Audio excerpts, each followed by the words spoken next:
보신 것처럼 경찰은 임성근 전 사단장이 수색 관련 지시를 내린 사실은 인정하면서도 당시 작전 권한이 없었다며 그러니 책임도 물을 수 없다고 했습니다.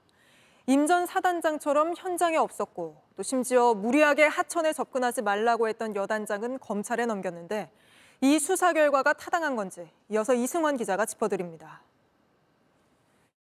최상병이 소속된 7여단 윤모 소령이 군 검찰에 낸 자필 진술서입니다. 임 전 사단장이 위에서 보는 건 수색 정찰이 아니다. 내려가서 수풀을 헤치고 찔러보면서 찾아야 한다고 지시했다고 적혀 있습니다. 하지만 경찰은 이런 진술서 내용에 대해선 별도로 설명하지 않았습니다. 앞서 임 전 사단장의 행동으로 압박을 느꼈다는 대대장들의 진술과 정황 증거는 여럿 공개된 바 있습니다. 사고 전날 단체 대화방에선 임 전 사단장이 질책성 메시지를 보냈다. 상당히 화가 나 있다는 대화가 오갔습니다. 사고 1시간 전 통화에서도 비슷한 얘기가 오갔습니다. 어제 사단장님이 포산대대 지역 가갖고 엄청 화를 많이 냈대. 그러니까 발견 가능성을 염두해서 이렇게 부대가 운영돼야 되는데 7여단장도 설명을 안 해준 거야. 하지만 경찰은 이런 녹취와 대화방 내용도 임 전 사단장의 혐의를 입증하는 데 부족하다고 봤습니다. 경찰은 임 전 사단장의 작전 수행 관련 지적과 질책으로 대대장들의 부담감이 있었다는 게 일부 확인되지만 이것 때문에 대대장이 물에 들어가라고 한 것으로 보긴 어렵다고 판단했습니다. 직권 남용 혐의에 대해선 직무 권한을 넘어서는 월권 행위라서 직권 남용이 안 된다고 했습니다. 임 전 사단장이 수중 수색 사진이 오간 대화방에서 훌륭하게 공보 활동이 이루어지고 있다고 칭찬한 것만으론 수중 수색 사진을 봤다는 증거가 되기 어렵다고 했습니다.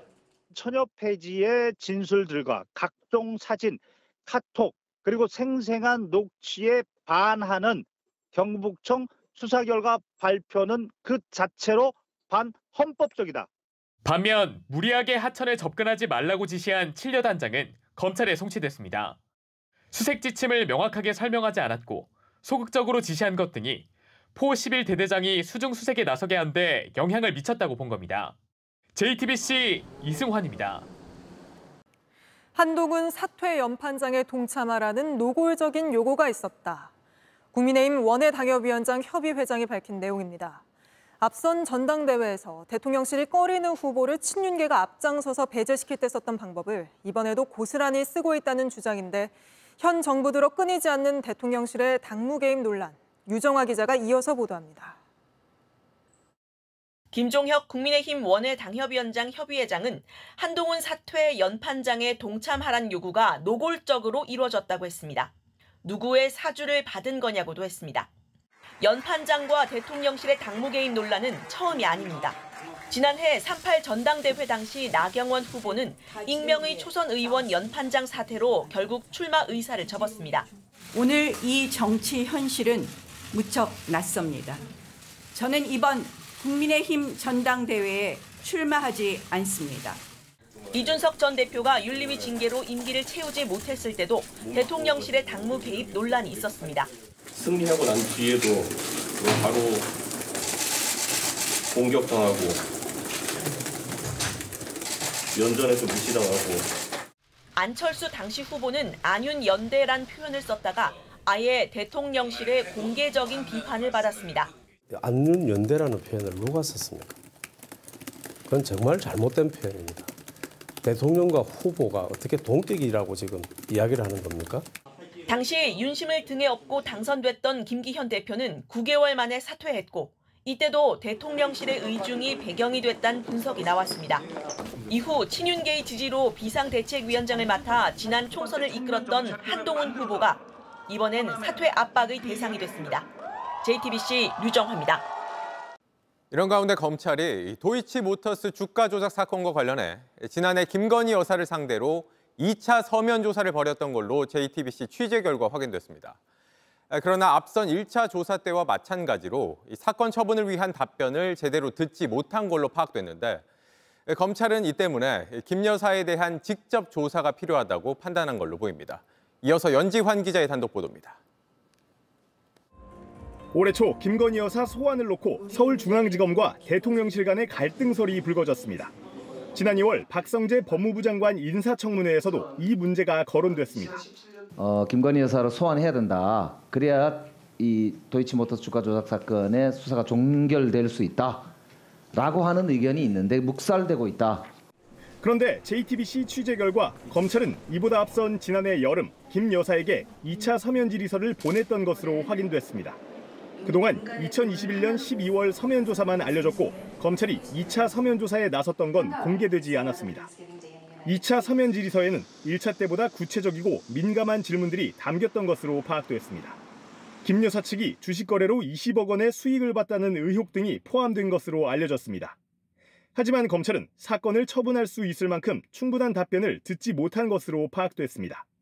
그래서 김 여사 소환이 필요하다고 판단했고 대통령실과의 갈등설까지 불거진 것으로 보입니다. 검찰은 김 여사를 조사하게 되면 주가 조작 공모 여부와 방조 의혹에 대해 확인할 방침입니다. JTBC 연지환입니다. 200mm 넘게 비가 내린 경북 북부에도 피해가 속출했습니다. 마을 전체가 물에 잠기면서 주민들이 고립됐고 집과 도로가 무너졌습니다. 윤두열 기자 보도 보시고 바로 현장을 연결해 보겠습니다. 밤사이 비가 쏟아진 경북 영양군의 한 마을. 길인지 도랑인지 구분도 안 가는 곳을 따라 올라가 봅니다. 쓸려 내려온 흙더미가 지붕까지 쌓였고 트럭도 반쯤 파묻혔습니다. 집 안까지 온통 진흙입니다. 전부 이거 뻘이라 전부 뻘. 물만 퍼내는데 뻘만 이렇게 남았어. 웬만한 비는 거뜬히 받아내던 마을 하천이 넘쳤습니다. 30분 만에 물이 이를 넘쳐갖고 마을을 다 닫히고 근데 아무것도 안 보이고 물만 보였어 전체가. 길이 끊기고 집도 넘어갔습니다. 물이 꽉 들어찼던 여기저기 나뭇가지와 풀이 걸려 있습니다. 대피소로 써야 할 마을회관도 피해를 입었습니다. 인근 안동시의 이 마을이 잠기기 시작한 건 지난 새벽 3시 무렵입니다. 혼자 사는 할머니들에게 집에 물이 들어온다는 전화가 빗발쳤습니다. 살려달라고. 나를 좀 살려달라고. 가인길에 아마 물이 이만큼 오는 거야. 그래갖고 그 할머니를 내가 손잡고 꺼내갖고. 할머니들을 업고 술에 태우고 탈출 행렬이 시작됐습니다. 이 마을에서만 19명이 고립됐다 구조됐습니다. 대피했다가 낮에 돌아와 본 마을은 말 그대로 쑥대밭입니다. 산에서 내려온 돌과 흙이 제 허리 높이까지 쌓이면서 집을 덮쳤습니다. 생강을 심어놓은 밭은 이렇게 저수지처럼 변했습니다. 급한 대로 흙을 걷어내고 물을 빼지만 또 비가 내립니다. 오늘 저녁에 비가 더 많이 온다 해가지고 또 사람이 더 다칠까 봐. 주민들은 오늘 밤을 넘기기 위해 다시 집을 떠났습니다. JTBC 뉴스를 시청해 주셔서 고맙습니다. 저희는 저녁 6시 50분 뉴스룸에서 뵙겠습니다.